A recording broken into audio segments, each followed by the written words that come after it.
I was walking through the airport the other day, just trying to find a bottle of water and a bag of almonds, and I passed one of those newsstand bookstores. Right. And I swear, looking at the magazine rack, I saw the word narcissist on at least 3 different covers. It was just everywhere. Oh, absolutely. Is your boss a narcissist? Divorcing a narcissist? The narcissist next door? It is definitely having a cultural moment, isn't it? It's become one of those buzzwords we just, throw around at happy hour. Totally. Your ex-boyfriend didn't text you back. He's a narcissist. The guy who cut you off in traffic. Total narcissist. Exactly. It's become this kind of shorthand for jerk or just a person I find annoying. And that's a problem, because when a word means everything, it sort of starts to mean nothing. Right. And I think because we use it so loosely, we've kind of lost the plot on what it actually means. We have this this cartoonish image in our heads. We picture the Disney villain, the guy twirling his mustache, plotting world domination. Or maybe that Instagram influencer kissing their biceps in the mirror. Right, the vanity aspect, the selfie-obsessed caricature. But the source material we're looking at today, it paints a completely different picture. And honestly, a much more unsettling one. Yeah, this isn't about vanity. Today, we are doing a serious deep dive into the machinery of the narcissistic personality. The machinery. That's a good word for it. We're talking about the clinical psychological reality of how these people operate, how they identify a target, how they trap them, and the specific mechanics they use to keep you there. And we should clarify, when we say trap, we aren't talking about a physical cage. Right. We're talking about a psychological cage. The cage made of words. The cage made of words and silence and brain chemistry. To guide us through this, we're drawing from a really fascinating source. It's a candid, almost raw conversation between Brad, who is a celebrity hairstylist and host of the Hairstylist Empowerment podcast, and Angie Atkinson. And Angie is a powerhouse in this space. She's the founder of Queen Being and the Life Makeover Academy. But what makes her perspective so valuable for this deep dive is that she didn't start as a psychologist. No, she didn't. She started as a journalist. That stood out to me immediately. She approaches this topic with a reporter's eye for facts and data, but she also has the personal experience of a survivor. She's been in the trenches. That combination is lethal in a good way. Yeah. She can explain the clinical side, but she can also tell you exactly what it feels like when your stomach drops because you realized you said the wrong thing at dinner. Right. It's the difference between reading a manual about a car engine and actually having your hands covered in grease trying to fix it. Exactly. So our mission today is to decode what they call the cycle of abuse. We are going to unpack terms that sound kind of funny on the surface, but are actually terrifying things like love bombing, hoovering, and gray rocking. And these aren't just internet slang, They are survival mechanisms. If you don't understand them, you are basically walking onto a battlefield without any armor. Okay, let's start at the very beginning. The definition. Because if a narcissist isn't just a guy who takes too many selfies, what is he or she? What is the core engine that drives this personality? If you strip away all the behaviors, the arrogance, the charm, the rage, all of it, the engine is actually a void. A void. Specifically, a profound pathological lack of empathy. Empathy, that's key. It is the universal indicator. But we need to be really specific about what we mean here. We aren't just saying they are mean. We are saying they are fundamentally incapable of caring about the emotional experience of another human being unless it affects them directly. But wait, this is where it gets tricky, right? Because in the source material, Angie points out this huge paradox. She says they can display empathy. They can. In fact, in the beginning, they often seem like the most empathetic people in the world. That is the mask. Mm-hmm. And this is a crucial distinction that Angie makes. There is a difference between cognitive empathy and emotional empathy. Okay. Break that down for us. Cognitive empathy is intellectual. It's data. A narcissist knows that if your dog dies, the appropriate social response is to look sad, tilt their head, and say, "I am so sorry for your loss." They know the script. They know the script. They have studied the script their entire lives by watching other people. They're incredible mimics. So they are acting. Precisely. It is a performance. They don't feel your sadness in their chest. They don't resonate with your pain. They are just inputting a code to get a specific output from you. An output like what? Usually trust, gratitude, or adoration. They're performing sadness to make you think, wow, this person really gets me. I can trust them. That is chilling. It's like talking to an AI that's been programmed to sound like it loves you, but there's no ghost in the machine. That is a perfect analogy. There is no one home in that sense. And Angie actually figured this out in a really interesting way. We mentioned she was a journalist, but she was also a bit of a tech nerd. Right. She was into web design and analytics back in the day. I loved this detail in the source material. She was blogging, right? Just about her life. She was. She had this personal blog, and she was treating it like a public diary mixed with a research paper. So she was writing about everything, cooking, web design, her daily life. But she was also writing about the difficult people in her life. She's trying to figure things out for herself. Exactly. She was researching toxic traits, personality disorders, emotional manipulation, basically trying to figure out why she felt so crazy all the time. And then she looked at the numbers. The analytics, the traffic data for her site, and she noticed a really strange pattern. While her articles about, say, lasagna recipes or CSS coding got average, predictable traffic, these specific articles about toxic behavior and why is he doing this to me were skyrocketing. And staying there. That's the key, isn't it? They weren't just a flash in the pan. Right. For years, those specific articles remained in her top 10 most read posts consistently. Which is weird for a personal blog. You'd expect the viral cat video or something to be #1, not a deep dive on emotional abuse. It tells you something profound about the human condition, doesn't it? It told Angie that there were thousands, maybe millions of people out there sitting at their computers at 2 in the morning, typing into Google things like, why is my husband so mean to me? Or why does my mom make me feel like I'm losing my mind? Am I crazy? That's the big one. Yeah. They were all looking for a diagnosis. They were looking for validation that they weren't making it all up. They were looking for a name for their pain. That's it. Angie realized she wasn't just a reporter covering a beat. She had stumbled upon a secret society of victims, people who were suffering in silence because the abuse wasn't physical. Right. There were no bruises to show the police. It was all psychological. It was invisible. And that realization that I am not alone, that was the catalyst for her. She pivoted from journalism to life coaching because she realized she had this unique qualification. A unique perspective. Yeah, she understood the disorder scientifically from her research, but she also knew what it felt like to be the victim. And that dual perspective is what allows her to break down the cycle of abuse so clearly. She doesn't just give you the textbook definition. She gives you the emotional roadmap. So let's get into that map. Because she breaks the cycle down into 3 distinct phases. And it really does sound like a machine designed to process human beings. It does. The first phase is idealization. But I think most people know it by the more descriptive term, love bombing. Love bombing is such a sticky term because it sounds so positive. And honestly, on the surface, it sounds great. I mean, who doesn't want to be bombed with love? And that is the trap. That is the bait. If you went on a first date with someone and they insulted you or ignored you or punched you in the arm, You'd leave. You'd leave. You'd block their number. The predator knows this. They know they have to hook you before they can start to use you. So they become the perfect partner. Angie describes this phase as finding your soulmate. It's also called the mirroring phase. Mirroring, what does that mean exactly? It means they become a mirror of you. It's almost supernatural. You tell them you love 80s hair metal. Suddenly, they have tickets to see Motley Crue. Oh, wow. You tell them you've always wanted to learn Italian. They show up the next day with a phrase book and a bottle of Chianti.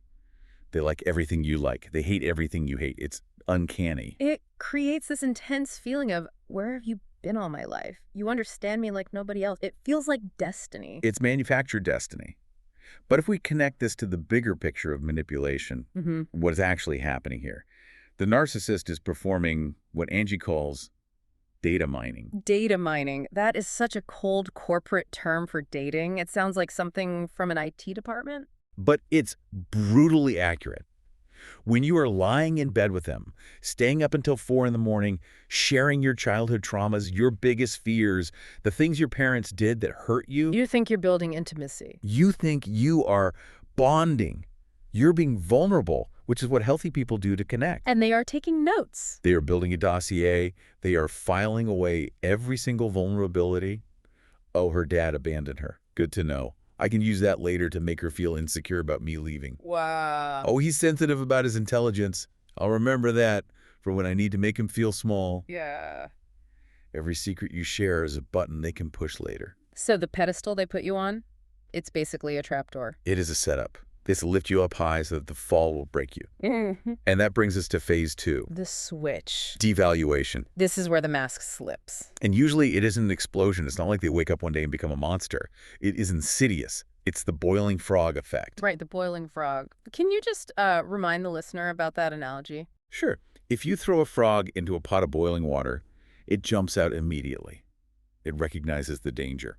It's a shock to the system. Exactly. But if you put a frog in a pot of cold water and slowly, gradually turn up the heat, 1 degree at a time, the frog will just sit there until it boils to death. It doesn't notice the incremental change until it's too late. So the narcissist turns up the heat so slowly you don't even notice you're burning. Exactly. It starts with little bigs, a raised eyebrow when you wear that dress you love, a joke about your cooking in front of friends, followed by, oh, come on, I'm just teasing. You have no sense of humor. The "you have no sense of humor" line, or "you're too sensitive." That's a classic. It's a deflection. It makes you question your own reaction. Am I too sensitive? And because of that intense love bombing phase, the victim doesn't blame the narcissist. No, of course not. They blame themselves. They think, wait, this person was perfect a month ago. They treated me like a god. If they are annoyed now, I must have done something wrong. I need to fix it. I need to be better. You start chasing that initial high. You start working harder to please them. You apologize for things you didn't even do. You start walking on eggshells. Which is exactly what they want. They want you anxious. They want you off balance and trying to earn their love. Yeah. It gives them a sense of power. Look at how hard this person is working just to get a smile from me. That is the supply. Supply, that's a word that comes up a lot in Angie's work and in this whole field. Let's define that. It's the currency of the narcissist. Yeah. It's basically any form of emotional reaction or attention. Adoration, validation, praise, that's high-grade supply. But negative attention works too. Oh, absolutely. If you are crying and begging them to stay, that is supply. If you're screaming at them in a rage, that is also supply. Why? Because it proves they matter. It proves they have an effect on you. It proves they control your emotional state. The only thing that isn't supply is indifference. Indifference. We'll come back to that with gray rocking. For sure. But for now, you are in the devaluation phase. You are working overtime, walking on eggshells, trying to get back to that soulmate phase. And then eventually comes phase 3, discard. The trash can. The narcissist gets bored. Or, more likely, they have found a new source of supply, a new person to love bomb. So they drop you. And Angie describes this vividly. They discard you like a broken toy. Just done. No conversation. It can be that abrupt. The victim is left confused, isolated, often feeling worthless. The person who was their whole world has just erased them. It's not a normal breakup where you seek closure. It's an amputation without anesthetic. But here's where it gets really interesting and, frankly, terrifying. The cycle doesn't end there. It's not a straight line, it's a loop. Right. Angie is very clear on this, that this cycle, idealize, devalue, discard, can, loop repeatedly. Yeah. You could be in a relationship for 30 years and go through this cycle dozens of times. They discard you, you pull away, and then They reel you back in. they bring you back. And that brings us to the next big term in our glossary, hoovering. Named after the vacuum cleaner. Because they suck you back in. I love this term because it is so visual. It's not a gentle invitation. It's an industrial strength pull. The Hoover maneuver. It really is. It's a perfect description. So how does hoovering work? Is there a timeline for this? Like, if you haven't heard from them in 6 months, are you in the clear? Are you safe? According to Angie, there is absolutely no statute of limitations on hoovering. None. Oh. A narcissist might try to suck you back in the next day, or they might wait 10 years. 10 years. Seriously, imagine that. You've moved on, maybe you're married, you have kids, you're happy, and suddenly, ping, a text message out of the blue. It's rarely aggressive at first. It's usually charming. It's designed to pull at your heartstrings. I was just thinking about you. I found that old T-shirt of yours and it made me smile. Or they'll use a crisis. Oh, the feigned crisis is a go-to move. My mom is sick, and you're the only one who ever really understood me. It triggers your empathy, which they know is your defining trait. Why do they do it if they discarded you? If they decided you were a broken toy, why do they want you back? Supply. That is always the answer. It's the currency. They need attention. Angie notes that many narcissists keep a harem of exes. A harem, like a collection. It sounds so archaic. Think of it like a rotation, a stable of sources, or, to use a colder analogy, think of it like a pantry. You are shelf-stable supply. That is just awful. It is, but it's accurate. Oh. When their current primary source gets boring or starts fighting back, they reach into the pantry and hoover an old source to get a quick fix of validation. That makes you feel like a juice box, just kept in the fridge until they're thirsty. That is a disturbingly accurate analogy. If they reach out and you respond, even if you respond to tell them to go to hell, That is a hit of juice for them. Even an angry response. Especially an angry response. It tells them, aha, I still affect them. I still exist in their mind. I still have power over their emotions. So if you are being hoovered, what is the defense? How do you stop a vacuum? The strategy is simple in theory, but agonizing in practice. No contact. The nuclear option. It is the only option. Angie is very, very clear on this. The best response is no response. Block their number, block them on social media, send their emails to spam. You have to treat it like an addiction. An addiction. Explain that. Yes. Because, as we'll discuss later, the bond is chemical. It's like a drug. So if you are a recovering alcoholic, you can't have just one sip of beer. Right. It's a slippery slope. It's the same thing here. If you are recovering from narcissistic abuse, you can't have just one coffee with them to get closure. They will charm you. They will apologize. They will reset the cycle, and you'll be right back where you started. But what if you can't? What if you run a business together? Or, the most common one, what if you have kids? You can't just disappear. That is the big exception. And it's a brutal one. But even then, there are very strict rules. Angie advises keeping communication as minimal as possible, short, unemotional, and strictly business. Like, what does that sound like in practice? It's called business-like communication. You do not ask how their day was. You do not share news about your life. You do not engage with their provocations. So if they text, "You're ruining the kids' lives by being so cold," you don't defend yourself. You don't. You respond only to the logistical part of the message. For example, you just write back, confirming I will pick up Timmy at 5 p.m. on Friday. Nothing else. Wow, that takes incredible discipline. It does. And she mentioned something really practical here. Technology can be your friend. Yes, court-admissible apps. There are apps designed specifically for co-parenting in high-conflict situations. You communicate only through the app. How does that help? What's the mechanism there? A few things. First, it records everything. It can't be deleted or altered. It can be printed out and shown to a judge. It forces transparency. So no more "I never said that." Exactly. And second, it removes the emotional rewards. The app is clunky. It's not like texting. You don't use emojis. You don't have casual chats. It's strictly for logistics. Pickup is at 5 p.m. The dentist is on Tuesday. It puts a firewall between you and the virus. A perfect way to put it. Because if you give them an inch of emotion, even if it's anger, they will feed on it. This idea of feeding on emotion, it leads us directly into the mind games. Because it's not just about ignoring you or praising you. It's about messing with your reality. We have to talk about gaslighting. This is a term that gets thrown around a lot in pop culture now, but Angie gives a really specific, almost insidious example of how it works in real life. It's not just lying. It's more sophisticated than that. The redhead example. The story blew my mind because it's so subtle. It really shows the long game they play. It's a masterclass in slow burn manipulation. Walk us through it. Okay, so imagine you are a blonde. You're dating a narcissist. Early on in the love bombing phase, they mention just casually, "Man, I really have a thing for redheads. They are just so striking." Planting the seed, just a little comment. Seems harmless. Totally harmless. Then, when you're out in public, every time a redhead walks by, the narcissist looks. Maybe they don't say anything, maybe they just track them with their eyes for a second too long, but they make sure you see them looking. So now your brain is primed. You are hyper-aware. You start looking for redheads too, almost against your will. Exactly. You start feeling insecure. You walk into a restaurant and you immediately scan the room for redheads. You start thinking, he's looking at her because she has red hair and I don't. He's not satisfied with me. I'm not enough. It's a competition you didn't even know you were in. Right. And eventually, after months of this subtle conditioning, eventually you dye your hair red. You change your very identity to please them, to try and win this unspoken competition and get back to the security of the love bombing phase. And here is the kicker, the part that is pure gaslighting. If you were to confront them and say, "You're making me feel bad by staring at redheads," or "I dyed my hair because you said you liked it," what do they say? They'd look at you with this look of complete confusion and say, "What are you talking about? You're crazy. I never said that. I love blondes. You're a blonde. Why are you so jealous and insecure all the time?" That denial, that absolute flat denial of your reality, that is the gaslighting. It is. It makes the victim doubt their own memory, their own perception, their own sanity.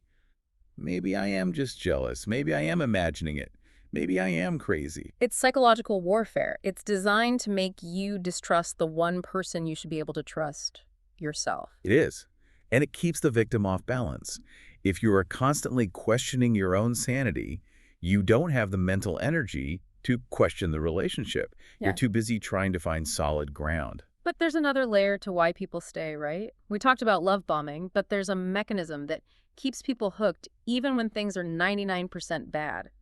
Angie calls it intermittent reinforcement. This is pure behavioral science. This is Skinner box stuff. It is the same mechanism that fuels gambling addiction. The slot machine effect. Exactly. Think about a slot machine in Vegas. If you pulled the lever and lost every single time, a 100% failure rate, you would walk away after 5 minutes. It's boring. Right. And if you won every single time, you'd eventually get bored too. There's no thrill. Correct. But the slot machine is programmed to let you win sometimes, unpredictably, just enough to keep you standing there, pulling that lever. You lose 10 times, 20 times, but then, ding, ding, ding, you get a little payout. And your brain releases dopamine, a huge rush. A massive hit of dopamine. And you think, okay, the bad streak is over. I'm winning now. The next one could be the jackpot. You forget all the losses because of the feeling of that one win. So in the relationship, the abuse, the silent treatments, the criticism, that's the losing streak. And the win is that random Tuesday when they buy you flowers for no reason. Or that one moment when they look at you with love in their eyes again. Or when they give you a heartfelt apology and say, I'm so sorry, I've been under a lot of stress. It might only last for 10 minutes. The kindness might be gone an hour later. But your brain holds on to it. It latches onto that crumb. You think, the nice person is back. The love-bombing person is still in there. I just have to wait it out. This proves it. You are chasing the dragon. You're chasing that first high. You are. And the narcissist, either consciously or unconsciously, knows exactly how few crumbs they have to drop to keep you starving, but alive. They keep you on the brink of leaving and then pull you back with a single, small act of kindness. It's scary to think about relationships in terms of addiction models. It removes the romance and replaces it with brain chemistry. But that is incredibly helpful for survivors. It's empowering. It helps them understand that their inability to leave isn't a weakness of character. It's a physiological dependency that has been manufactured by the abuser. So you're not stupid for staying. You are not stupid for staying. You are addicted. Yeah. And you can't reason your way out of an addiction. You have to detox. Now, speaking of character, there's a specific type of person that narcissists seem to target. We touched on this earlier. You might think they'd go for someone weak, someone easy to push around. Read a doormat. Yeah. But the source material suggests the complete opposite. They target empaths. The people who feel everything. The healers. The people who are wired to help. Angie and Brad discuss this dynamic at length. An empath is someone who, by nature, wants to fix things.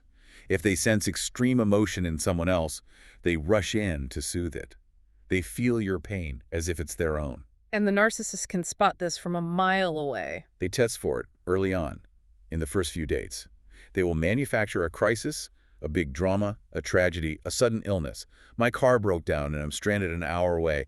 My crazy ex is stalking me and I'm scared. The damsel in distress routine. Or the dude in distress. The point is, they present a problem. If the partner drops everything, cancels their plans, drives an hour in the rain, stays on the phone all night to soothe them. The narcissist knows. They know, okay, I have got one. This one is a fixer. This one will take responsibility for my emotions. They've found their supplier, their caretaker. Angie uses a pop culture analogy here that is really vivid and I think very helpful. She compares it to the HBO show True Blood. Oh, the vampire show. Wow, I haven't thought about that in years. It fits perfectly. She talks about the dynamic between Bill the vampire and Sookie the fairy. Right. Sookie is the ultimate empath. She can literally hear people's thoughts, which is overwhelming for her. It's a constant noise. Yeah.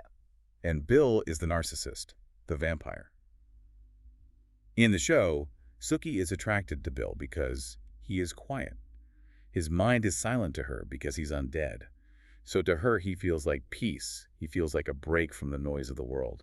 That makes sense. The quiet mystery is appealing. But why is Bill attracted to Sookie? Because she smells delicious. Yeah. Because her blood is fairy blood, which is like a super drug for vampires. She is high-quality supply. Exactly. The empath is attracted to the narcissist because they seem mysterious or wounded, or because the empath thinks, I can heal this person. I can be the one to finally make them feel loved. And the narcissist is attracted to the empath. Why? Because they are a battery. They are an all-you-can-eat buffet of emotional energy. They are an emotional vampire. And they drain you. Physically, emotionally, socially, financially. Until there's nothing left. And then, as we said, they discard the empty husk. So if you are an empath, or just anyone stuck in this cycle, how do you stop the draining? We talked about no contact, but what if you can't? What if they are your boss or your co-parent? Angie talks about a technique called the gray rock method. This is one of the most practical, actionable takeaways from the entire discussion. It was apparently coined by a blogger named Skylar. The concept is simple. Be as boring as a gray rock. I love this. Be uninteresting. Become wallpaper. It goes against all our natural instincts, especially if we're trying to defend ourselves. If a narcissist accuses you of something, you're a terrible parent, you're lazy, your instinct is to get angry, to cry, to explain, to pull out the receipts and prove them wrong. To react. But the reaction is the supply. Whether you are screaming or crying or laughing, you are giving them energy. You are showing them that they control your emotional state. Gray rocking means you give them nothing. Zero. So what does that look like in a conversation? Role play it with me. If I'm the narcissist and I say, I can't believe you wore that to the meeting, you looked absolutely ridiculous. As a gray rock, I would make neutral eye contact, wait a beat, and say, okay. That's it. Just okay. Maybe I'd add, I hear you, or thank you for your feedback, and then I would immediately change the subject to something logistical.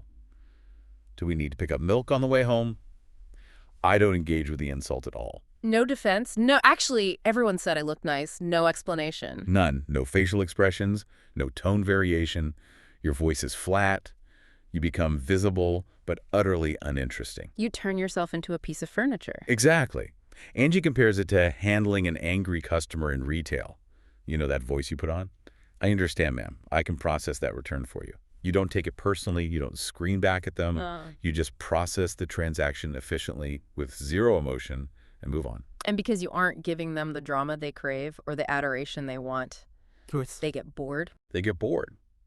And they move on to find supply elsewhere. It's not satisfying to scream at a rock. The rock doesn't react. It's like playing possum, but socially. It is a survival tactic. It's about conserving your energy until you can get to safety. Now, this brings up a deeper question. Where does this come from? Why do some people fall into these relationships over and over again? Why do we ignore the red flags? Angie gets really personal here when she starts talking about family dynamics. She does. And this is the deep work part of the recovery process. This is where it gets heavy. The old saying is, we accept the love we think we deserve, and our definition of love is often written in childhood. So what does that mean here? Angie explains that many victims of narcissistic abuse come from toxic homes themselves. She said dysfunction feels like home. That line just, it hit me. It's powerful, isn't it? Think about it. If you grew up in a house where there was constant yelling and chaos and walking on eggshells, that level of anxiety feels normal to your nervous system. So when you meet someone new who creates chaos and anxiety, it feels familiar. And familiarity feels like safety, even if it's dangerous. Conversely, if you meet a nice, stable, calm person who treats you with consistent respect, your nervous system doesn't know what to do with that. You feel bored. You think there's no spark, no passion. You mistake anxiety for chemistry. You mistake drama for passion. Exactly. Angie shares her own story about her mother, which is just heartbreaking. She says her mother controlled every aspect of her life, her clothes, her home decor, her choices. Until Angie was 35 years old. 35? That is a lifetime. Imagine being a grown woman and having your mom decide what curtains you can buy for your own house. And for most of that time, she didn't realize it was abuse. She thought, that's just what mothers do. She's just trying to help. She just wants what's best for me. That's the gaslighting of tradition, isn't it? Mm-hmm. Mother knows best. We're taught that. It is. And she realized later that even her rebellion was controlled. Even when she made rebellious choices, like dyeing her hair a crazy color, she was just reacting to her mother. She wasn't acting for herself. She was acting against her mother. So the mother was still the center of the universe. She was still pulling the strings. The mother still controlled the narrative. And then that pattern repeats in marriage. It does. Children of narcissists often marry narcissists. Yeah. Angie admits that when she first got married, she tried to rule her own marriage with an iron fist. Because she thought that's how you do it. The role of wife, in her mind, equaled boss. Right. She had learned that love looks like control. She had to unlearn the entire operating system of her childhood to realize, wait, I don't want to be a boss. I don't want to control another human being. That's exhausting and toxic. This connects to something Brad brings up, which I thought was a fascinating tangent. They start talking about societal and religious pressure as a form of control. Yes. They touch on how this controlling behavior manifests in larger structured environments. They briefly mention things like conversion therapy camps, places designed to force people to conform to a specific rigid mold. Brad has this great line. He's a hairstylist, and he says, hair has no gender. A simple statement. but it's profound. He is talking about breaking these arbitrary labels, whether it's male-female or the expectations of the picket fence life. Narcissists often use these societal norms to control victims.